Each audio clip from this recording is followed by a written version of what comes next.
দেখেন স্যার, আপনার সাথে আমি যখন কথা বলছি অসংখ্য লোক আমাদেরকে বলতেছেন যে 26 লক্ষ ভারতীয়, যদিও এটার কথা আপনি আগে বলছেন, কিন্তু আসলেই তো কোনো চেঞ্জ হয় নাই। মানে হাসিনা সরকার ইউনূস সরকারের কি তফাৎ? আমি তার যে পরিচয়টা দিতে একটা আলাদা রকম শ্লাঘা অনুভব করি, সেটি হচ্ছে যে তিনি এক সময় দুধে সাংবাদিক।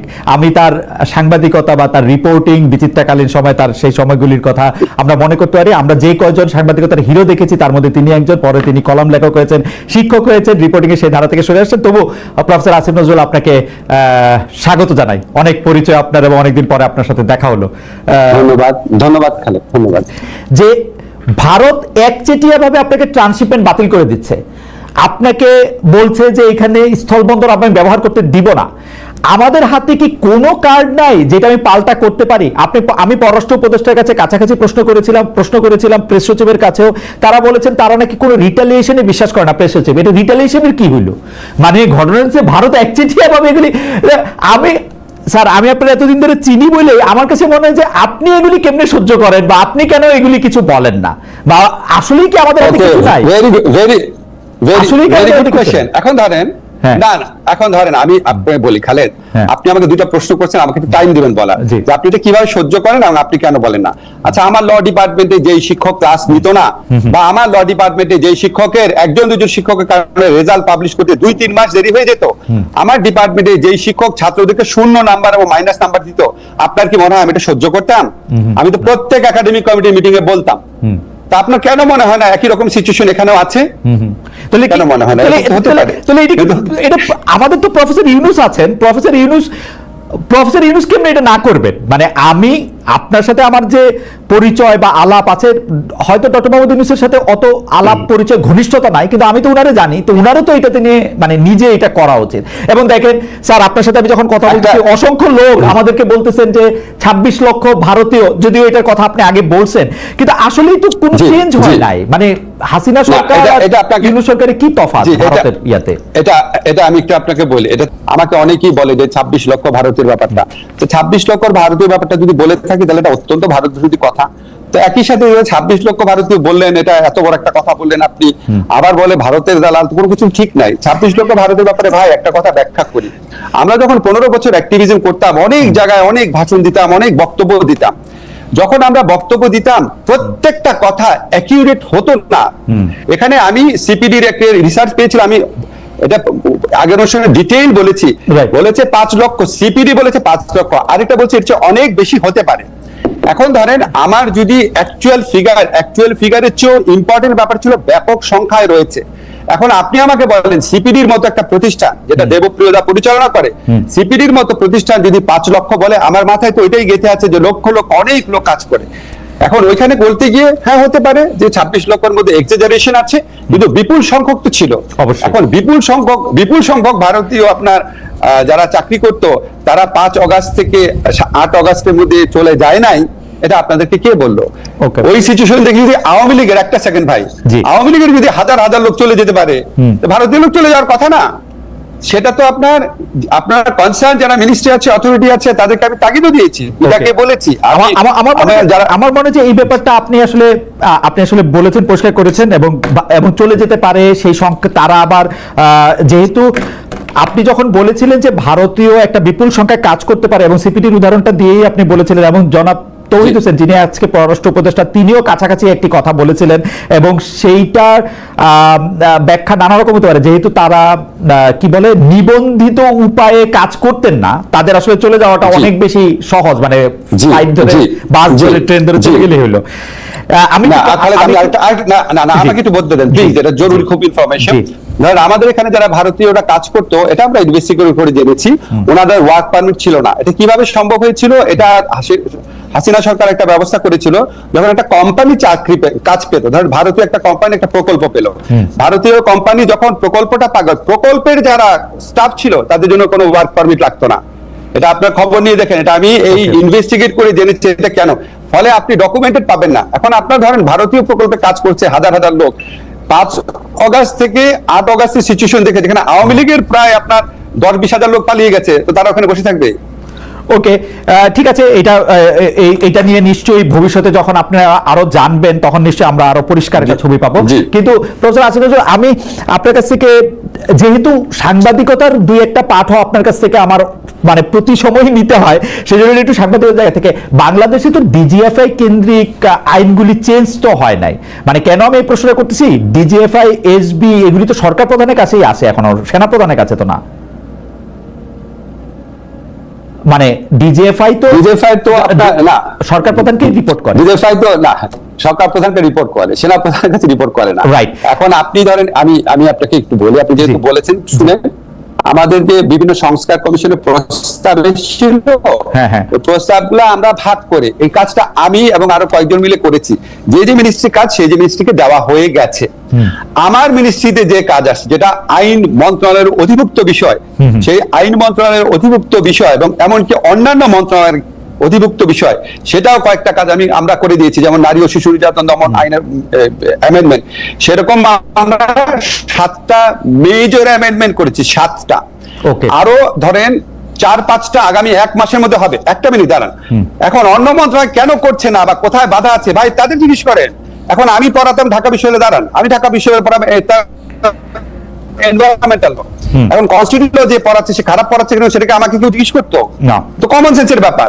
এখন আপনি ধরেন লিভারপুলের কোচ, লিভারপুল টিম খারাপ খেলছে, এখন আপনি এটা কি ম্যানচেস্টার ইউনাইটেড কোচকে জিজ্ঞেস করেন ভাই লিভারপুল খারাপ খেলতেছে কেন, তাদের জিজ্ঞেস করেন না। না না প্রফেসর নজরুল, আমার প্রশ্নটা আসলে এটা না, মানে আমার এইটাও একটু পরিষ্কার হওয়া দরকার ছিল যে এই সরকারের সময় কোনো চেঞ্জ আসছে কিনা, যাতে director general of forces intelligence এখন সরকার প্রধানকে রিপোর্ট না করে আর কাউকে রিপোর্ট করে কিনা। সেইটা রিপোর্ট করলে আমার একদম সরাসরি প্রশ্ন, প্রফেসর আসিফ নজরুল, কোনোভাবে কি সরকার প্রধানকে না জানিয়ে সাবেক রাষ্ট্রপতি জনাব আব্দুল হামিদের বিদেশে যাওয়া সম্ভব?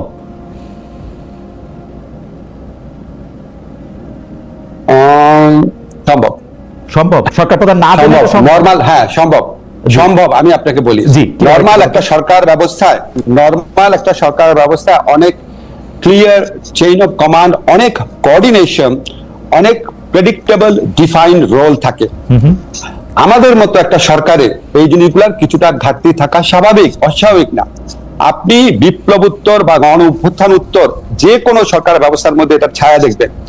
আপনি দেখবেন বাংলাদেশ স্বাধীন হওয়ার পর যে সরকার গঠিত হয়েছিল সেখানেও কিন্তু অনেক আক্ষেপ থাকতো। সর্ব ক্ষমতাধর অধিকারী জিনিস উনি বলতো আমার কম্বলটাকে নিয়ে গেল, মানে উনারও একটা অসহায়ত্ব প্রকাশ পেত। খেয়াল করে দেখেন, এটা একটা নর্মাল পিরিয়ড না, এটা একটা ট্রানজিশনাল পিরিয়ড। ট্রানজিশনাল পিরিয়ডে অনেক কিছু হয় যেটা খুব ব্যাকরণ মতো হয় না। এটা আমার জীবনে একটা অদ্ভুত অভিজ্ঞতা, সত্যি অন্যরকম। এখানে কোনো কিছু ডিফাইন না এবং প্রতিষ্ঠানগুলা ভেঙে পড়েছিল, প্রতিষ্ঠানগুলোর মরাল স্ট্রেংথ ডিস্ট্রয়েড হয়ে গিয়েছিল। এবং আপনি ধরেন, আমি একটু জাস্টিস করে বলি, অন্যান্য মন্ত্রণালয়ের ব্যাপারে অন্যান্য মন্ত্রণালয় কি কাজ করছে আপনার ওনারাও হয়তো অনেক কাজ করে, হয়তো সংস্কারের ক্ষেত্রে কম কাজ করছে কিন্তু ডে টু ডে কাজ অনেক বেশি করছে, হয়তো আপনার ডে টু ডে কাজ কম করছে, সংস্কার বেশি করছে। আপনারা যখন একটা প্রোগ্রাম করবেন, আপনারা সিরিজ করেন, আমি আপনাদের একটা আইডিয়া দিই। ধরেন আমাদের সরকারের তো 50% সময় পার হয়ে গেছে, আপনি এটা 10 মিনিটের প্রোগ্রাম করেন, প্রত্যেকটা মন্ত্রীকে জিজ্ঞেস করেন যে ভাই আপনি এই যে 10 মাস হলো 50% সময় চলে গেছে, আপনারা কি করেছেন? আপনি একটু বলে দিন যাতে সবাই আমার কথা মানে শোনে আর কি। কিন্তু আপনি একটা জিনিস খেয়াল করে দেখেন যে 3 সদস্যের একটা তদন্ত কমিটি, খুব উচ্চ পর্যায়ের একটা কমিটি না, একটা কমিশন গঠন করা হয়েছে, কিভাবে উনি চলে গেলেন।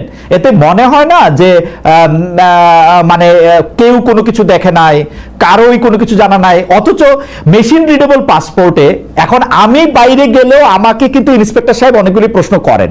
হামিদ সাহেবকে কি সেই প্রশ্নগুলি করা হয় নাই? উনার পুরো আমল নামা সেই স্ক্রিনে থাকে, এটা সম্ভব। আপনি এবং এই সরকারের বাইরে যারা আছে তারা প্রত্যেকে আমার চেয়ে অনেক সুখী, ইন এ সেন্স আপনাদের মনে প্রশ্ন আসলে আপনার প্রশ্নটা করতে পারেন, কিন্তু ধরেন আপনি যখন একটা সরকার কাঠামো থাকবেন, আপনি প্রশ্ন আসলেও সেটা আমার মনে হয় জায়গাতে আমার মনে হয় এটা পরিষ্কার।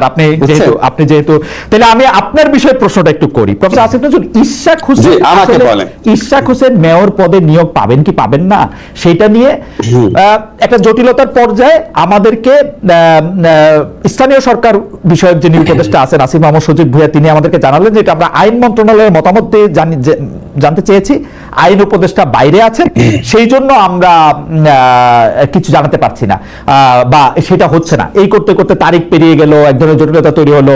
কিন্তু আমাদেরকে কেউ কেউ বলছেন ইশাক সাহেবকে যে মেয়র পদে বসতে দেয়া হবে না, এটা নাকি আপনি এপ্রিলের মাঝামাঝি সময়, মানে যখন নির্বাচন কমিশনের সিদ্ধান্ত দিয়েছে তখনই নাকি আপনি ঠিক করেছেন যে এটা তাকে বসতে দেওয়া হবে না, এবং পুরো প্লটটা আপনার করা, এবং আপনি বিদেশে চলে যাবেন যাতে আপনি জবাবটা না দিতে হয়। প্লটটা কি আমি বিএনপির বিপক্ষে করেছিলাম? জি, আপনি বিএনপির বিপক্ষে করেছেন। বিএনপির বিপক্ষে। গুড গুড, আমি তো সারাক্ষণে শুনি আমি বিএনপির পক্ষে কাজ করি। এইটা বিপক্ষে করেছেন কেন জানি। আচ্ছা শোনেন, আমি আপনাকে ভেরি ক্লিয়ারলি বলি, জি আমার কনসিয়েন্সের কাছে আমি 100% ক্লিয়ার। ইশরাকের যে জাজমেন্টটা ছিল বিচারিক আদালতে সেটা ত্রুটিপূর্ণ ছিল। আমাদের হাইকোর্টের জাজমেন্ট আছে, ইলেকশন পিটিশন হচ্ছে কোয়াসি সিভিল ম্যাটারে পিটিশন চেঞ্জ করা যায় না। এই যে রায়টা, এই রায়টা রিপোর্টেড না, সেই জন্য অনেকের হয়তো নজরে পড়ে না। রিপোর্টেড কেস সবার নজরে পড়ে। এখন বিচারিক আদালত যখন এই রায়টা দিয়েছে, রায়টা ত্রুটিপূর্ণ ছিল, কারণ ইশরাক সাহেব উনি প্লেন চেঞ্জ করেছিলেন। এখন প্লেন চেঞ্জ করে প্রথমে উনি নির্বাচন বাতিল চেয়েছেন, পরে প্লেন চেঞ্জ করে উনি ওনাকে নির্বাচিত করতে বলেছেন। এখন যখন এরকম সিচুয়েশন হয়েছে, তখন অবভিয়াসলি এটা একটা পক্ষ ছিল নির্বাচন কমিশন। নির্বাচন কমিশন একটা সাংবিধানিক প্রতিষ্ঠান। নির্বাচন কমিশনের উচিত ছিল এটা আপিল করা। নির্বাচন কমিশন এটা আমার উপর ঠেলে দিয়েছে। মানে আমি এতই কাঁচা প্লেয়ার যে সে তার দায়িত্ব পালন করবে না, এটা শিল্ড হিসাবে আমি কাজ করব? এটা নির্বাচন কমিশনের সাংবিধানিক দায়িত্ব ছিল, এটা প্রধান বিচারপতির নেতৃত্বে আপিলের ডিভিশনে বলেছে। তো উনি ওনার দায়িত্ব পালন না করার শিল্ড হিসাবে আমাকে ব্যবহার করতে চেয়েছে। আমি কোনো রিপ্লাই দেই নাই, কারণ এটা আপনার দায়িত্ব। আপনার দায়িত্ব আপনি পালন করবেন। এখন আমি বললাম কি যে আমি ঢাকার জেলা জজকে কি পরিবর্তন করব, এটা আমি সমাজ কল্যাণ মন্ত্রী শারমিনা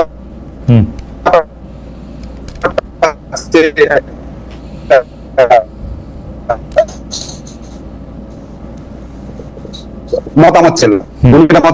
তারা মানে আমাকে শিল্ড করে আমি ওয়েট করেছি স্যার ফিরে আসুক। 10 কার্য দিবস তখনো শেষ হয় না। আপনি মনে রাখবেন, লতে 10 দিন মানে 10 কার্য দিবস। স্যার যেদিন আসবে স্যারের সাথে একটু কথা বলবো, পরামর্শ করবো এই সমস্ত ব্যাপারে। যেদিন আসবে স্যার, ঠিক তার আগের দিন ওনারা আপনার গেজেট নোটিফিকেশন করে ফেলেছে। কোন রকম বদ মতলব, বাজে মতলব আমার নাই। আমি আপনাকে বলে রাখি, বাংলাদেশে কোনো মানুষ বিশ্বাস করবে না যে আমি বিএনপির শত্রু। আমি মনে করি ইশরাক যে জাজমেন্টটা আসছে, এটা ইশরাকের দোষ না। জাজমেন্টটা আসছে, এটা আমাদের ফ্লজ একটা জাজমেন্ট ছিল। এখানে ইলেকশন কমিশন যদি প্রপারলি আপিল করতো, আপিলের ডিভিশন যেহেতু হাইকোর্টেরই রায়, নিশ্চয়ই হাইকোর্টের নজরে আসতো, তখন আপনার এই কেওটিক অবস্থাটা তৈরি হতো না। এই কেওটিক অবস্থাটা তৈরি হয়েছে যদি নির্বাচন কমিশন আপনার সাথে সাথে আপিল করতো। আপনি তো জানেন সরকার, আপনি সাংবাদিক, সরকারি যে কোনো নির্বাচনে মানে মামলায় হারলেই আপিল করে, ঠিক আছে, নর্মালি আপিল করে। আপিল করলে এই সিচুয়েশনটা হতো না। এখানে কোনো রকম বদমতলব, কোনো পক্ষপাতিত্ব কিছু নাই। আমি অ্যাকর্ডিং টু ল যেটা, সেটা আমি করতে চেয়েছি। দুইটা মানে আমি আমি আমি আমি আইনের ওই জায়গায় যেতে চাই না, কারণ দুই রকম ভাবেই এটার ব্যাখ্যা দেওয়া হয়েছে। কেউ একজন বলছেন যে নির্বাচন কমিশনটাই তো আলাদা, সুতরাং নির্বাচন কমিশন তো এই রায়ে খুশি। ওরা তো আগের নির্বাচন কমিশনের মানে যে ভুল বা জনাব তাপসের পক্ষে গিয়ে তো আর তারা আপিল করবে না, এটা কেউ কেউ বলছে। আমি একটু প্রশ্নটা করি। আমার প্রশ্নটা হচ্ছে যে এইটা চট্টগ্রামের ডক্টর শাহাদাতের থেকে কি জন্য আলাদা বিষয়টা, মানে ডক্টর শাহাদাতের কেস আর ইশরাক সাহেবের কেস কেন আলাদা? প্রফেসর আসিফ নজরুল, আমি বলি, ইশরাক প্রথম যেটা চেয়েছিল সেটা হচ্ছে নির্বাচনের ফলাফল বাতিল করা। তো ফলাফল বাতিল করলে এটা তাপসের পক্ষে যেত কিভাবে? এটা তো অ্যাবসার্ড কথা। সেকেন্ড কথাটা হচ্ছে শাহাদত সাহেবের যেটা, সেটাই আমাদের ভুল ছিল সরকারের। তখন আমাদের স্থানীয় সরকার মন্ত্রী ছিলেন প্রয়াত হাসান আরিফ। উনি এটা মানে উনি আপনার আমাদের এখানে, আমরা তখন মাত্র দায়িত্বে এসেছি। আমরা খুব বেশি কনসালটেশন, হওয়ার আগে উনি প্রধানত নিজের উদ্যোগে শপথ পড়িয়ে দিয়েছেন। আর শাহাদত সাহেবের যেটা ছিল, আমি শাহাদত সাহেবের কেসটা দেখি নাই, সম্ভবত উনি প্লেন চেঞ্জ করেন নাই। ওইটা আমাদের একটা মিস্টেক ছিল। এখন ধরেন একটা মিস্টেক হয়ে গেছে, সেই মিস্টেকটার কারণে আমার নজরে যখন আসছে, যখন আমার কাছে মতামত চাওয়া হয়েছে, এবং যখন এটা নিয়ে লেখালেখি হচ্ছে, যখন এই জিনিসটা ক্লিয়ার হয়েছে, এবং যখন এটা নিয়ে এত বেশি শোরগোল হচ্ছে, আমি অ্যাটর্নি জেনারেল অফিসের মাধ্যমে, আমি আমার যারা কনসার্ন লিগ্যাল অ্যাডভাইস করেন, যারা আমার ল মিনিস্ট্রির মাধ্যমে, আমি তখন 100% কনভিন্সড হয়েছি যে না, প্লেন চেঞ্জ করা যায় না। এবং ইলেকশন কমিশন যখন আমার কাছে জানতে চেয়েছে, তখন তো আমাকে আরো ভালো করে দেখতে হয়েছে। ওই সময় তো ইলেকশন কমিশন আমার কাছে জানতে চায় নাই।